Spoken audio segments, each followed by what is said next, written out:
So you want to know how to take better photos. Well, one way you can do that is by looking at and learning from the photos you've already taken. Doing this can turn your photos from this into this. Don't go away.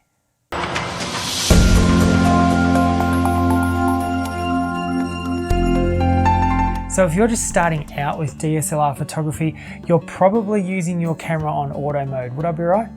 Yeah, right, because manual mode is that dark, scary corner and you don't want to go in there.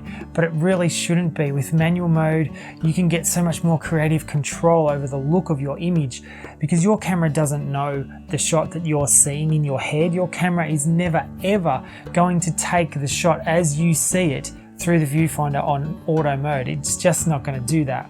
But auto mode gives us a good starting point or a blueprint for the settings that we need for correct exposure so we can learn from that.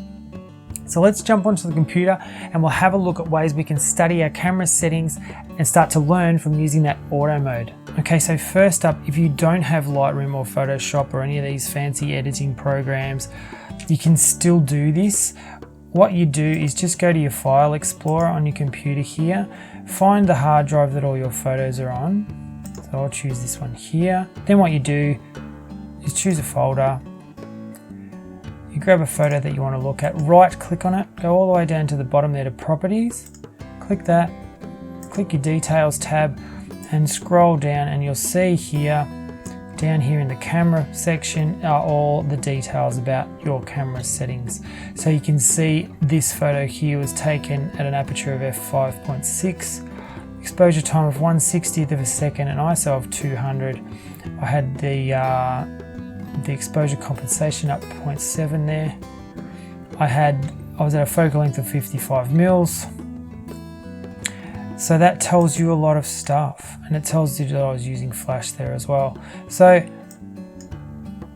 that's how you do that using your File Explorer. So in Lightroom, it's super simple. You just go to your library, double click the photo that you want, and if your settings are not displayed up here, just hit the I key on your keyboard. That'll cycle through the information that's displayed up there. And you can see that this particular shot here was taken at 1/200th of a second, f6.3, ISO 640 at 200mm with my 55 to 200mm lens. So that is how you find your settings. So now let's have a look at a couple of examples using photographs of mine, and I'll show you the signs or the footprints that your photos are leaving that you can use to learn to get better. So we'll start by having a look at this series of photos here that I've taken of my dog running around outside. Now, the best of these photos for me is this one right here, because if I zoom into one-to-one, you can see that his eyes are sharp, he's heading straight towards me, none of him is blurry, there's no motion blur there. So that tells me that my shutter speed is correct. 1/320th of a second is a decent enough shutter speed to get pets, to freeze motion on your pets when they're running around. Of course, the higher the shutter speed, the better really when you're photographing animals like that anyway. My f-stop was 5.3, so my aperture's at 5.3, which means the whole image itself is going to be quite soft. The wider your aperture is, the softer your image will be.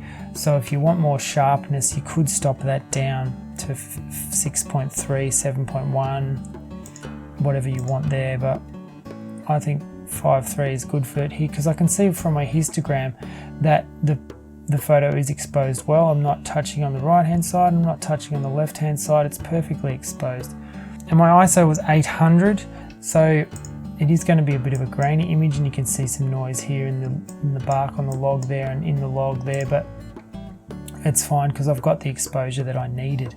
Now, if you have a look at the other photos here, like this one here, you can see his eyes are not focused there. He's moved, but his ears and the hair on his back is in focus. So obviously, because we know from the last shot that my shutter speed was enough to freeze his motion, obviously what's happened here is he's just moved too close to me too quickly for the camera to be able to focus on him. So that's not a fault of our settings, it's a fault of the focal abilities of the camera. So, and the same thing has happened here. In the next shot, he is just far too close and he's completely blurred out, his head and his ears and everything there. But you can see his tail is in focus. So that's all that's happened there. But if you find that, you know, you're photographing a pet, for example, or any moving object and you're getting motion blur, obviously your shutter speed is going to be the first problem. You need a faster shutter speed in order to freeze the motion.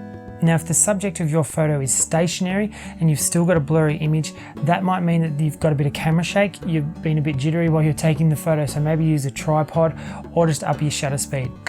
Now, I'm going to use this photo here as an example of depth of field, which relates to your aperture setting here.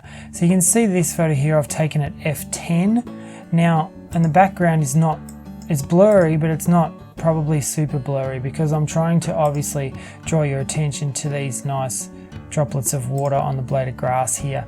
But this background for me is far too in focus. It takes your eye away from this area here. So what you need to do in that case is stop down to a lower number with your aperture. So down to f5.6, f6.3, down around that area there, or even less, to get a better blur in your background. And also use your old photos as learning curves for your composition of your photograph. Let's have another look at another photo and I'll show you what I mean. Okay, so with this shot here, what I've obviously tried to do is take a photo of this awesome moss that fascinates me. Now, unfortunately, what's happened is I haven't really paid attention to these blades of grass in the foreground and they've completely ruined the shot. So what I could have done there is just move the camera around to the right a little bit more so that those blades of grass went out of shot and had a clear view of the moss itself. So look for things like that when you're taking photos. Look at your foreground and the background behind your subject and see what looks good. Look at it from all angles. Get down low, get up high, get to the right, to the left, around the back, up, down underneath it, whatever you have to do to look for the best framing of your shot. Now, another thing you'll notice with this shot also is that it's probably a little bit underexposed because the histogram's all pushed over to the left-hand side. It's not completely underexposed, but it probably could be a little bit more towards the middle. And you can see that I've taken this at f10 as well. And so making this photograph would be much better if I had A, moved around to the right to get these blades of grass out of the way, or pulled them out and got them completely out of the way. And I could have also used a larger aperture to blur this background a little bit more, and that would have upped my exposure as well.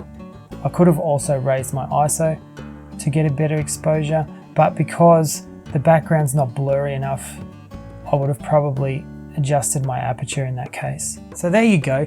There's just one way that you can up your photo game and start to take better pictures. So learn from your old photographs, study them, and the next time you go out, try to improve on what you did the day before or the week before. Don't just keep clicking away wildly and filling up your hard drives with blurry, underexposed photos. Have a look at your old ones, learn from them, and next time you go out shooting, actively try to improve upon what you did last time. Trust me, it will have you taking better photos in no time and it'll put a smile on your dial. So if you enjoyed this video, please give it a like. If you have any questions about anything I've said or done in the video, or you just want to say hi, there's a comment section down below for that, so get typing. Hit that subscribe button up on the left hand side if you want to get more videos from me. I'm Barry Callister for Barry Callister Photography. Get out there, take some wicked shots, and I'll see you soon. Do me a favor